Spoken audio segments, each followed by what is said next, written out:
Եթերում լուրերի ժամն է, բարի երեկո։ Եվ այսպես Հայաստանյայից առաքելական Սուրբ եկեղեցու բարենորոգման խորհրդի առաջին նիստը տեղի ունեցել վարչապետի կեցավայրում։ Լրագրողների հետ ճեպազրույցում Նիկոլ Փաշինյանն անդրադարձել է հարցին, թե ինչ է քննարկվել նիստի ժամանակ, ինչ են պատրաստվում անել առաջիկայում, հաշվի առնելով այն հանգամանքը, որ կաթողիկոսը չի պատրաստվում հեռանալ եւ արդյոք չունի մտահոգություն, որ իր ու թիմակիցների գործողություններին մի օր կարող է տրվել քրեաիրավական գնահատական։ Նիկոլ Փաշինյանն ասել է, որ Հայաստանն ինստիտուցիոնալ պետություն է եւ եթե իր արարքներում կամ որևէ մեկի արարքներում քրեական պատասխանատվություն լինի, դա իր արձագանքն անպայման կստանա։ Եկեղեցու բարենորոգման հայտարարությունը բաց է նաև կաթողիկոսի համար, եթե ուզում է, կարող է միանալ, ասել է վարչապետը։ Փաշինյանը վստահեցրել է, որ իշխանության նպատակը եկեղեցու եւ ժողովրդի միասնությունը վերականգնելն է։ Նրա գնահատմամբ Սուրբ Ծննդյան ուխտերթը բազմամարդ է եղել։ Այնտեղ ներկա են եղել պաշտոնյաներ, քաղաքացիներ, զոհված ինձարայողների մայրեր, արտերկրից ժամանած մարդիկ։ Վարչապետը ես կարծում եմ, որ երկրի հանրային նշանակություն ունեցող հարցերին պետք է անդրադառնա։ Անկախ նրանից հիմա ես օրինակ վարչապետը ռիլ նկարելու եւ հրապարակելու իրավունք ունի, թե չունի։ Ինստիտուտների միջև եւ դրա համար եւ դրանով ես կամրջում եմ վարչապետի ինստիտուտը, կամրջում եմ քաղաքացու ինստիտուտի հետ, կամրջում եմ Հայաստանյայից առաքելական Սուրբ եկեղեցու հետևորդի ինստիտուտի հետ, կամրջում եմ նոր կտակարանի ինստիտուտի հետ եւ այլն եւ կամրջում եմ աղոթքի ինստիտուտի հետ, կամրջում եմ քաղաքացու ինստիտուտի հետ եւ այլն եւ այդպես շարունակ։ Ինչ վերաբերում է թե մենք ինչ ենք պատրաստվում անել, ասում եք, որ Կտրիչ Ներսիսյանը հեռանալու մտադրություն չունի, մենք պատրաստվում ենք այնպես անել, որ ինքը իր մտադրությունը փոխի։ Իսկ ոչ մեկ էլ հեռանալու մտադրություն չի ուներ, մետով է ասում, որ Սերժ Սարգսյանն էլ հեռանալու մտադրություն չուներ, բայց ստիպված էր հեռանալ։ Նույնն է Կտրիչ Ներսիսյանը ստիպված կլինի հեռանալ։ Բայց մենք դա էլ եմ ասում, ոնց որ արել ենք, դա մենք կանենք անցնցում քրիստոնեական հանդուրժողականությամբ եւ սիրով տոգորված։ Եվ այն դեպքերում դուք նկատել եք, այնտեղ որտեղ ես հետահայաց ինքնահայեցվել եմ եւ տեսել եմ, որ մենք այդ քրիստոնեական հանդուրժողականության եւ սիրո ուղուց շեղվել ենք, ես դրա համար հրապարակային ներողություն եմ խնդրել, պատասխանատվություն եմ կրել եւ այդ թվում արդեն բազմիցս Հայաստանյայից առաքելական Սուրբ Եկեղեցու խորանի առաջ ծնկի եմ գալիս եւ ներում եմ հայցում իմ մեղքերի համար։ Ինչ վերաբերում է քրեաիրավական գնահատականին, Հայաստանի Հանրապետությունը ինստիտուցիոնալ պետություն է եւ համոզված եղեք, եթե իմ արարքներում կամ որևէ մեկի արարքներում, ձեր արարքներում, մյուսի արարքներում լինեն քրեական պատասխանատվության կամ քրեական օրենսգրքի արձագանքի ենթակա արարքներ, դրանք իրենց արձագանքը անպայման կստանան։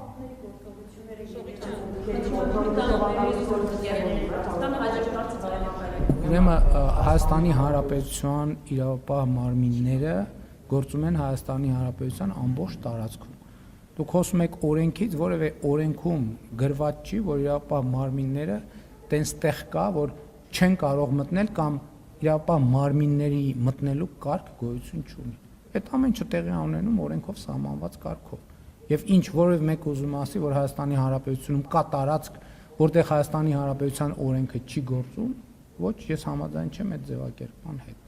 Հայաստանի Հանրապետությունում ամեն ինչ որոշում է քաղաքացին, վարչապետն է հայտարարել կառավարության նիստում անդրադառնալով տնտեսական զարգացմանը, շեշտել, որ ոչ միայն քաղաքական, այլև տնտեսական համակարգն է ժողովրդավար։ Արձագանքելով հայտարարություններին, թե այս կերպ կառավարությունը պատասխանատվությունը գցում է ժողովրդի վրա, Փաշինյանն ասել է, որ այսպես թե այնպես անհատն է ընտրում։ Սա վերաբերում է նաև երկրի զարգացման տեսլականին։ Քաղաքացին երբ ցանկանա կարող է հեղափոխություն անել, չկա մի ուժ, որը կկասեցնի դա։ Կառավարությունը չի միջամտել այնտեղ, որտեղ չպետք է միջամտեր, եւ մյուս կողմից կառավարությունը միջամտել է այնտեղ, որտեղ պետք է միջամտեր։ Ընդ որում չմիջամտելու դեպքերներ են լայնորեն հայտնի, միջամտելու դեպքերներ են լայնորեն հայտնի։ Այդ միջամտելու ամենահայտնի օրինակները կարող ենք բերել, Զանգեզուրի պղնձամոլիբդենային կոմբինատի օրինակը կարող ենք բերել, Հայաստանի էլեկտրական ցանցերի օրինակը կարող ենք բերել, եւ ես ուզում եմ կրկին ընդգծել, կառավարությունը չի միջամտել միջև այն եզրը, միջև որտեղ, որից հետո արդեն միջամտելը պարզապես կլիներ անգործություն եւ անպատասխանատվություն։ Հետևաբար այս ամեն ինչով մենք պետք է արձանագրենք,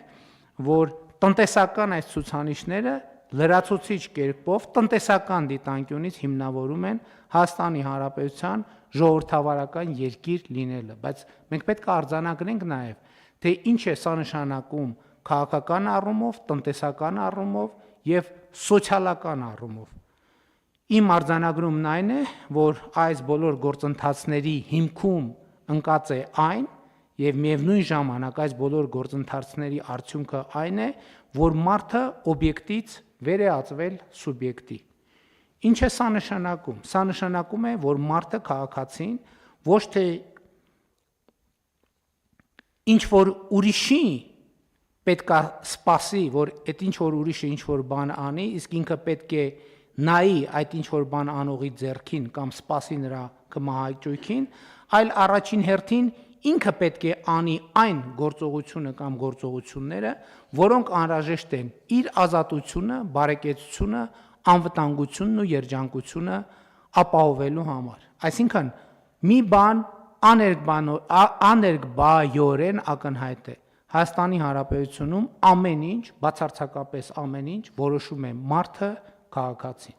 Ադրբեջանից մի քանի հազար տոննա վառելիք է գալիս այս անգամ եւ պրեմիում կա եւ ռեգուլյար, ինչպես նաեւ դիզել ու էլի նախնական գնահատականներով պետք է գինը շուկայականից 80 դրամ էժան լինի։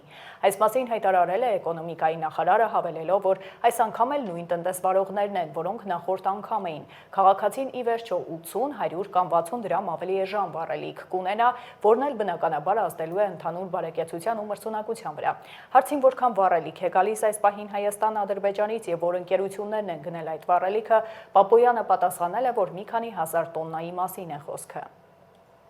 Նիստին զուգահեռ կառավարության շենքի դիմաց բողոքի ակցիա է անցկացրել մի կին, որը 2 որդի է կորցրել 2023-ի սեպտեմբերին Լեռնային Ղարաբաղից բռնի տեղահանման վերջին օրերին։ Նրա տեղեկացմամբ մահացած որդու մեքենաների վաճառքից ստացված $12,000 վերցվել է տապանակար տեղադրելու նպատակով, բայց աշխատանքները չեն ավարտվել։ Դիմել է դատարան, բայց հարցն արդեն 2 տարի է չի լուծվում։ Դատական գործընթացը նրա գնահատմամբ արհեստական ձգձգվում է։ Այսօրվա ակցիան իրականացվել է գլխավոր դատախազի եւ վարչապետի հետ հանդիպման պահանջով, նպատակ ունենալով հասնել գումարի վերադարձին եւ մեղավորի պատժին։ Կնոջ խոսքով հափշտակության համար մեղադրվող Արման Նահապետյանին սկզբում բերման են ենթարկել, ապա ազատ արձակել գրավի դիմաց։ Կինը հայտնել է, որ նստացույց կանցկացնի, եթե հունվարի 20-ին նախատեսված դատական նիստը կրկին հետաձգվի։ Դիմել եմ արդարադատության նախարարին, պատասխանը ստացել եմ, որ դա մեր գործառույթների մեջ չի մտնում։ Դիմեք դատախազություն չեմ դիմել, մի պարզ պատճառով դատախազությունը կասեր դիմեք դատարան, այսենց դիմեք ու մինչև վերջ դիմեք։ Իսկ Արմանը, Նահապետյան Արմանը, որ խաբեությամբ այդ գումարը տարել է, իր համար ման է գալիս, անգամ եռաբլուր է գնում, առանց ամաչելու ու ազատ բան է գալիս։ Ես ոչ մի կառույց չեմ ուզում դիմեմ, ես այսօր ուզում եմ հանդիպում դատախազի ու Նիկոլ Փաշինյանի հետ։ Պահանջը որն է Նիկոլ Փաշինյանի եւ Աննա Վարդապետյանի։ Իսկ դուք տեղյակ եք այդ Արման Նահապետյանի դուք միակ տուժողն եք, թե ինքը էլի է մարդկանց նման ձևով Նահապետյանի վրա այս պահին կա մի քանի քրեական գործ, գողություն, խոշոր չափի, խաբեություն։ Ես տեղյակ եմ, որ ինքը զինվորի զոհվածի ծնողել է խաբել, ուղղակի ինչ պատճառներով է ծնողը վախենում է խոսի, չեմ էլ կարող անուն տալ։ Գերեզմանակար չի, ընդհանուր այդ զինվորի հետ կապված գումարների բաների հարցով ես չեմ ուզում, դա իմ հարցը չի։ ինչ մասնագետ է, ինչ աշխատող։ Ինքը ոչ մի բանացու է, ինքը 20 թվից Արայիկ Հարությունյանի, չգիտեմ ասեմ ինչներ, իր բառերով ասում էր Արայիկ Հարությունյանից 10 տեքով փող էի վերցնում, մի քանի զոհվածի ծնողի բերան էի փակում, որ չգնան Արայիկի գլուխը ջարդեն։ Այդ Արցախի նախագահան։ Ինքը այտենց սրբապիղծ, փողի մեռած, իր համար կապ չունի ինքը ինչ փողով է իր ընտանիքը պահում, կարևորը պահում է։ Հիմա Փաշինյանից ու Վարդապետյանից ձեր պահանջը որն է։ Հիմա Փաշինյանից ու Վարդապետյանից պահանջում եմ այս գործին աչալուրջ լինել, հունվարի 20-ին նորից դատ ունեմ, որպեսզի այդ դատը վերջինը լինի։ Ես չեմ կարող ամբողջ օրը գնալ դատարան, 5 րոպե հետո հետ գալ, դատը հետաձգվում է։ Դատը փաստացի ես դատավորից, որ այսպիսին բողոք չեմ կարծում թե ունեմ, որովհետև դատավոր անընդհատ ուզում է, որ դատը վերջացվի, բայց իր փաստաբանների հետ չգիտեմ ինչ է կատարվում, հանրային փաստաբանների հետ չեմ պատկերացնում ինչ է կատարվում, որ ոչ մեկ սա հրաժարվում են, սենց բան լինում է։ Լավ լուր ունի էկոնոմիկայի նախարարը Գևորգ Պապոյանը Facebook-յան տեսաուղերձով հայտնել է, որ 636 քաղաքացի հետ կստանա 2025 թվականին էլեկտրոմոբիլի համար վճարված մաքսատուրքը։ Պետեկամուտների կոմիտեն մինչև հունվարի 10-ը կհրապարակի ցանկը։ 636 քաղաքացի, որոնք անցած տարի ներմուծել են էլեկտրական մեքենա եւ մաքսազերծել են, իրենց վճարած մի քանի միլիոն դրամ մաքսատուրքը պետությունից հետ կստանան։ Ինչպես է դա տեղի ունենալու։ Նախ հիշեցնեմ, որ անցած տարի մենք էլեկտրական մեքենաների քվոտաները բաշխել էինք հետևյալ կերպ։ 5000 հատը դա անհատներինն էր եւ ոչ դիլեր իրավաբանական անձանցը եւ 3000-ը դիլերներինը։ Եվ հա դիլերները իրենց քվոտայից 636-ը չեն օգտագործել եւ մենք այն տեղափոխել ենք դեպի անհատներ եւ իրավաբանական անձանց դաշտ եւ այդ տրամաբանությամբ 5001-րդ քաղաքացին, ով մոտեցել է եւ քվոտան ավարտված է եղել եւ ինքը ստիպված վճարել է մաքսատուրք, ինքը հետ կստանա իր ուրեմն վճարած մաքսատուրքը եւ այդպես մինչեւ 5002, 5003 եւ 5636։ Ահա 636 քաղաքացի այս եղանակով կստանան իրենց կողմից վճարած միլիոնավոր դրամները։ 2026 թվականի առաջին շաբաթվա ընթացքում հանրապետության ամբողջ տարածքում արձանագրվել է գրիպով եւ սուր շնչառական այլ վարակներով պայմանավորված հիվանդացության ցածր ակտիվություն։ Առողջապահության նախարարության տեղեկացմամբ հիվանդացությունը նախորդ շաբաթվա համեմատ նվազել է 2.3 անգամ։ Հոսպիտալացումները նախորդ շաբաթվա համեմատ եւս նվազել են 1.3 անգամ։ Հայաստանում շարունակում են շրջանառվել գրիպի A տեսակի H3N2 ենթատեսակի հարուցիչները, իսկ այլ շնչառական վարակներից ռինովիրուսի ադենովիրուսի հարուցիչները։ Հունվարի 5-ի դրությամբ իրականացվել է 185497 տեղաչափ գրիպի դեմ պատվաստում, որը կազմում է սեզոնի ընթացքում պլանավորված 200,000 տեղաչափի 92.7%-ը, նշված է հաղորդագրությունում։ Այժմ առաջարկում եմ ծանոթանալ աշխարհում կատարվող իրադարձություններին։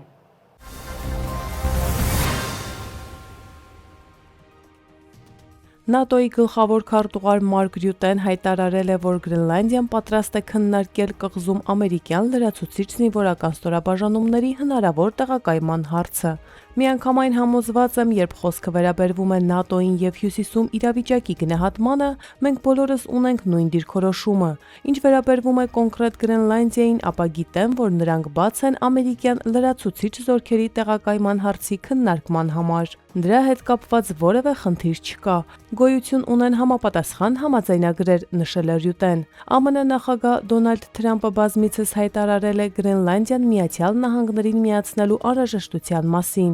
Դանիայի վարչապետ Մետե Ֆրեդերիկսենը շարունակում է մերժել ԱՄՆ առաջարկները, պնդելով, որ կղզին իր երկրի անբաժան մասն է։ Միացյալ Նահանգների պետքարտուղար Մարկո Ռուբիոն հաջորդ շաբաթ մտադիր է հանդիպել Դանիայի իշխանությունների հետ, քննարկելու Գրենլանդիայի շուրջ ստեղծված իրավիճակը։ Ավելի վաղ հաղորդվել էր, որ Դանիայի եւ Գրենլանդիայի կառավարությունները դիմել են ԱՄՆ պետքարտուղարություն, պետքարտուղար Մարկո Ռուբիոյի հետ անմիջապես հանդիպում կազմակերպելու խնդրանքով։ Սպիտակ տնից հայտնել էին, որ ԱՄՆ նախագահ Դոնալդ Թրամփը քննարկում է Գրենլանդիային տիրանալու մի շարք տարբերակներ, այդ թվում ռազմական ուժի կիրառումը։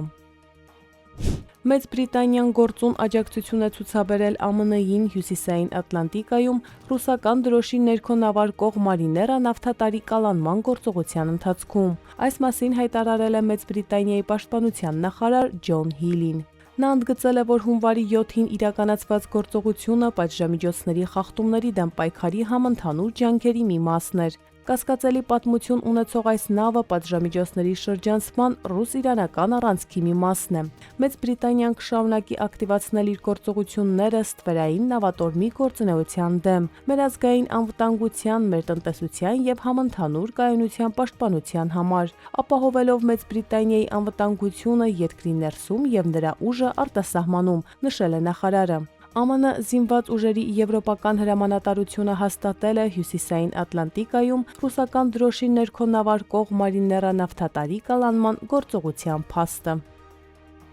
Ուկրաինայի ազգային անվտանգության եւ պաշտպանության խորհրդի քարտուղար Ռուստեմ Ումերովը հանդիպել է ԱՄՆ նախագահ Դոնալդ Թրամփի հատուկ դեսպան Սթիվ Ուիթքոֆի եւ Թրամփի փեսայի Ջարեդ Քուշների հետ։ Այս մասին հայտնել է Ռուստեմ Ումերովը համապատասխան գրառում կատարելով Տելեգրամյան իր ալիքում։ Մենք խորհրդակցությունների եւս մեկ փուլ անցկացրեցինք ԱՄՆ հատուկ դեսպան Սթիվ Ուիթքոֆի, Ֆրանսիայում ԱՄՆ դեսպան Չարլզ Քուշների, Ջարեդ Քուշների եւ Սպիտակ տան պաշտոնյա Ջոշ Գրյունբաումի հետ։ Սա ամերիկյան կողմի հետ Փարիզում 2 օրվա ընթացքում 3-րդ հանդիպումն էր, գրել է Ումերովը։ Վերջինիս բնորոշմամբ հանդիպմանը քննարկվել է ուկրաինական հակամարտության դադարեցման հարցը, ինչպես նաև օրակարգում ներառված են եղել Ուկրաինայի եվրոպացի գործընկերների եւ Միացյալ Նահանգների մասնակցությամբ առաջնորդների մակարդակով հետագա շփումների հնարավոր ձևաչափերը։ Ռուստեմ Ումերովը նշել է, որ Վլադիմիր Զելենսկին լրացուցիչ կտեղեկացվի հանդիպման մասին։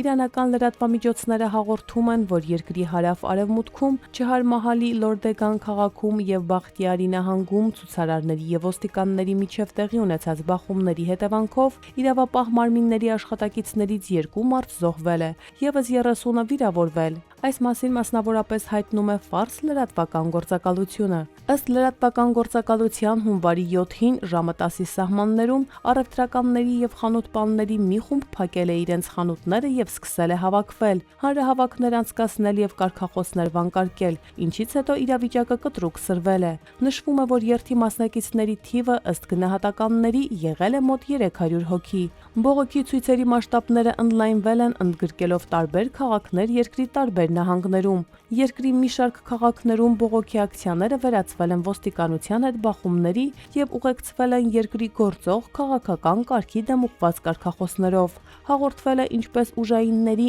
այնպես էլ ցույցերի մասնակիցների շրջանում զոհերի մասին։ Արմինե Գևորգյան, Update լրատվական։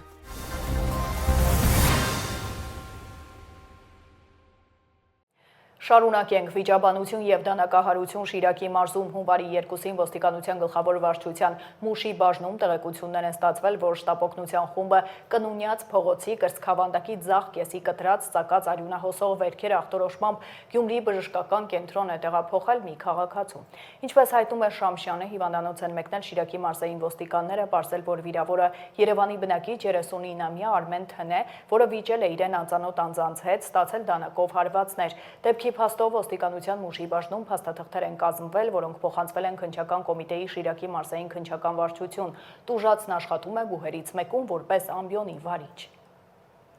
Փրկարար ծառայությունը տեղեկացնում է, որ հանրապետության տարածքում կան փակ ավտոճանապարհներ։ Փակեն Արագածոտնի մարզում Ամբերտ Բարսեր Լեռնային օդերևութաբանական կայանից Ամբերտ Ամրոց եւ Քարիլիչ տանող ավտոճանապարհները։ Ապարանի, Արագածի, Վանաձորի, Սպիտակի, Թումանյանի, Տաշիրի, Սևանի, Ճամբարակի, Մարտունու, Գավառի, Աբովյանի, Հրազդանի, Նայիրիի, Վայքի, Սիսյանի, Գորիսի, Աշոցքի եւ Ամասիայի շրջանների ավտոճանապարհներին տեղ-տեղ մերկասառույց է։